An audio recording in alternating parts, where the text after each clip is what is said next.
Do you know what I like to do when I get a brand new limited edition car?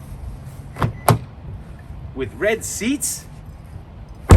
I like to look at some baseball cards. Hey again, guys. So I thought I'd name that car Clemente. That way I could say I'm jumping in the 2-1. So my wife, she works for Volvo, and she got another job offer. And so she's leaving Volvo. And part of her package was she got a free car. And then I leased cars. They have a special leasing program. And it's a pretty low price, and it includes the insurance with it.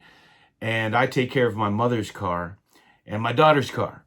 So I lease cars for them through Volvo. And now we don't have that option. And so I have to turn all three of those cars in and replace them. So I'm in the unusual and unfortunate position of having to replace 3 cars and buy 3 cars. Not fun, but I bought, 3 cars for everybody else. So I was like, all done, and walking out of the showroom, and I saw that limited edition car, and I kind of felt left out. So I said, why not? I'm gonna get a new one too. So that makes me probably the stupidest person on the planet, but I get to jump in. The 2-1, baby. I haven't shown many cards lately, and I have a stack here. They've been piling up. I have all kinds of different things. I got from the Montgomery Club from Topps. They sent me the Montgomery Club version of the complete set for this year, along with a stack, special set here. And I got some of these archives. I got a couple boxes of these. And the first autograph I pulled was Sterling Marte. And I'm a fan of his, so not bad, although I have a bunch of his autographs. So I got a bunch of those. I don't know if there's anything special in there yet. Probably find out in a few years. But I got some nice stuff. First, I got a T206 Hooks Wilst. Now, Hooks Wilst was known to have, kind of be the first player to have a better curveball than a fastball. He had an exceptional curveball. He was also a good hitting pitcher, and they used to use him at first base or the outfield on occasion for his bat. I think he had a lifetime .210 batting average. And playing first base in one of the World Series, he actually threw 2 guys out in the 9th inning of the World Series. Now, he threw a no-hitter, and it was a 10-inning game, and he actually had a perfect game going. And the umpire, in the 9th inning, he lost it with 2 outs. And the umpire failed to call a strike, and I guess this umpire admitted after the game that he should have. And when he didn't call that strike, the very next pitch, he beamed a guy, so he did not get the perfect game. So he was that close, but it was a 10-inning no-hitter. And then we got this Tattoo Orbit, and this guy's an interesting character. Jolly. He was known to be a good hitter, had a promising, he was promising as a baseball player, but apparently he was a very terrible fielder. And I know there was a coach on the Cardinals that compared his fielding to a kid chasing those bubbles you blow around the field. But it's a Tattoo Orbit, and I'm always glad to add to this set. And then I got 2 1946 Montiel Propagandas. I can't say it as well as James from Elite Hunters. I usually use his audio for these. But I got Jim Tabor.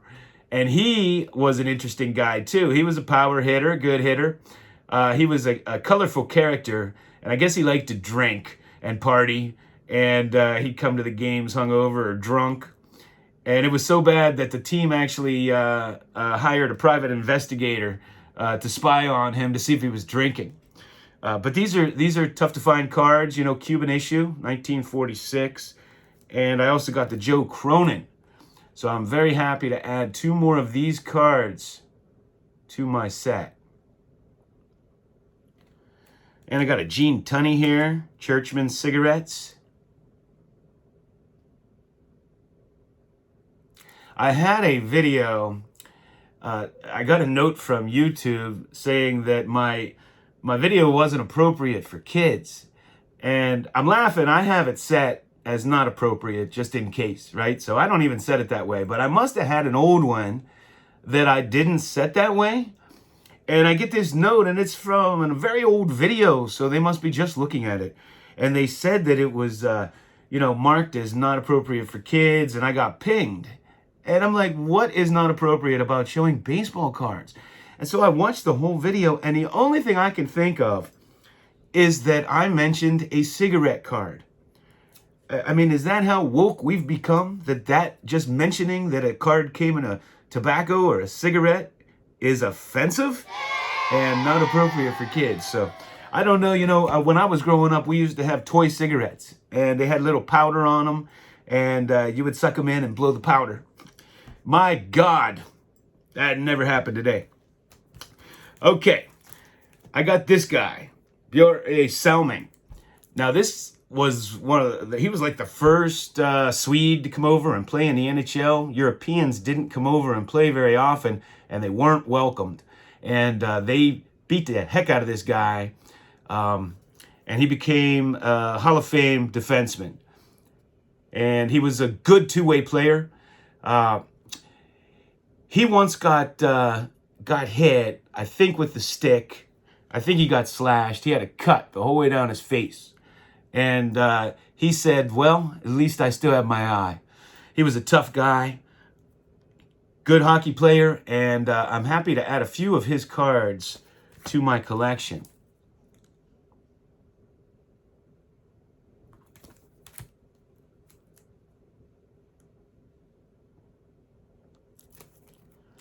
And I have a 1963 Warren Spahn. I already have this card, but this tough card to find, you know, in this kind of condition with the red all intact. And this thing's just like near perfect centering.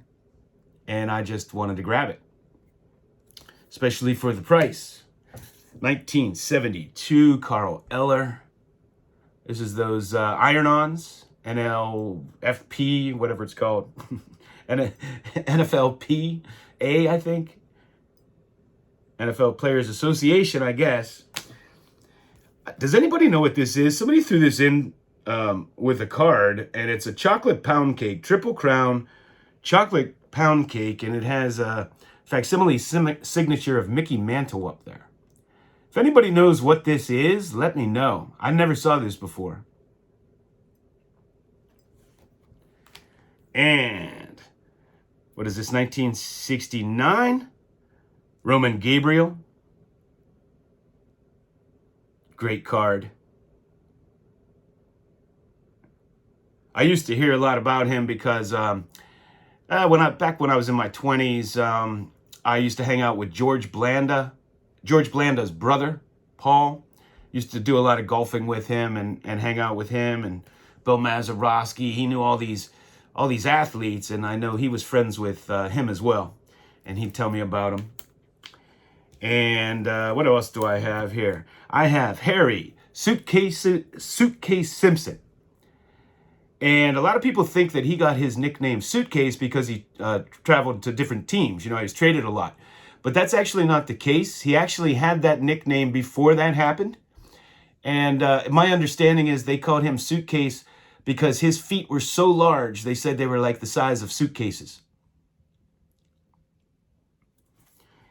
And I had showed you guys, and I know Don from Field of Dreams picked one of these up, but I got 2 more from the Eddie Stanky collection. That's the 51 Bowman. And this is always, it's when he was a manager, but it's always one of my favorite Eddie Stanky cards. I just think it's a good looking card, and that's from the 1954 Top set. I saw this card when I was a little kid in a baseball card book, and I don't know, it's just always appealed to me, probably because I saw it in that book along with a lot of the other cards I saw in that book that when I got older, I, picked up. And what else do we have? Oh, I posted a link on YouTube here a couple days ago to a video to an interview with this guy, and he's such a great interview. And that's Phil Villapiano, linebacker for the Raiders. 1980 autograph card there. Good linebacker, but an even better interviewer. And I got some wonders here. Had to start getting some of this. This kid, he looks like he's going to be a phenom. We will see.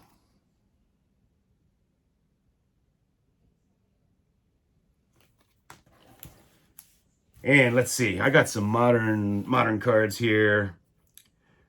Kyler Murray. This is great. This is numbered to 10. He's having a great season.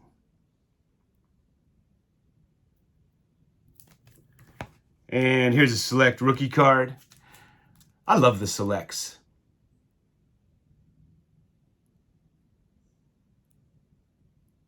Select in football and basketball, I really like them. And then this is 2020 and 21. And this guy, man, I just got turned on to him. I watched him. He's so good. Max Crosby. Had to get me some of him. This is one of those thicker cards. And I got addicted to the last year's Mosaic football. One reason they were the only cards I could find in packs, and I ended up, putting together a lot from the set and all the different versions. I just started working on it. I have tons of these. I love this set. I got some Lamar Jacksons too. He's having a great season as well. And here's some mosaics.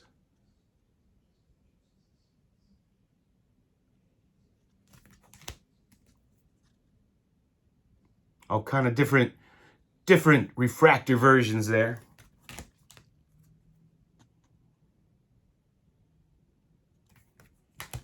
And this is the MVPs. And the will to win insert. And I got a Trevor Lawrence. He just won his first game. Never lost a regular season game until his rookie season in the pros. That's insane. And we got a Zion. And I had to get me some Najees.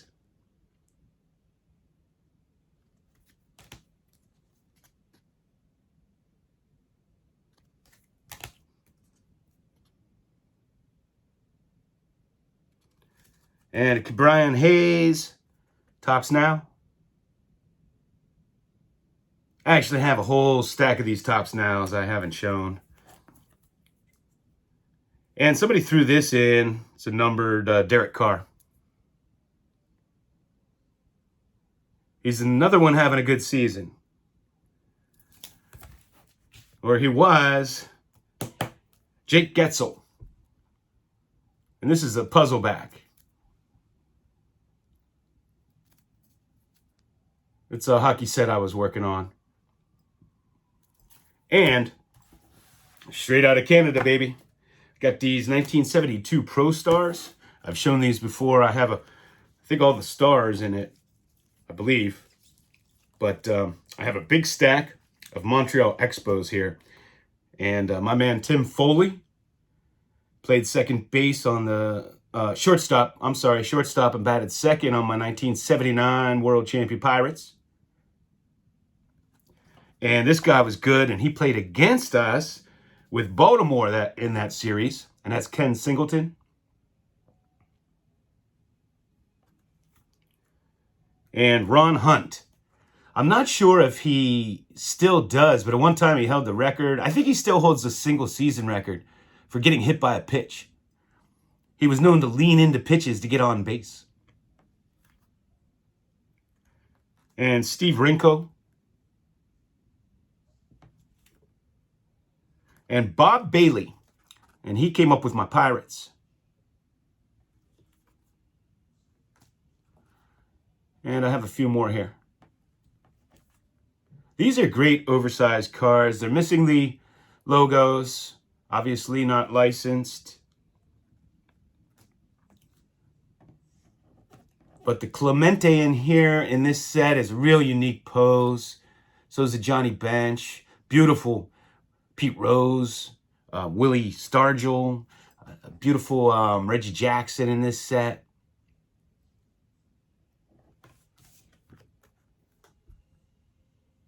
But these were out of Canada. Not super common. Just like all baseball cards that came out of Canada back in the day. But, you know, these expos were probably held on to more so than a lot of the other cards, I would suspect. So, hey, that's what I have for you today. Once again, thanks for watching.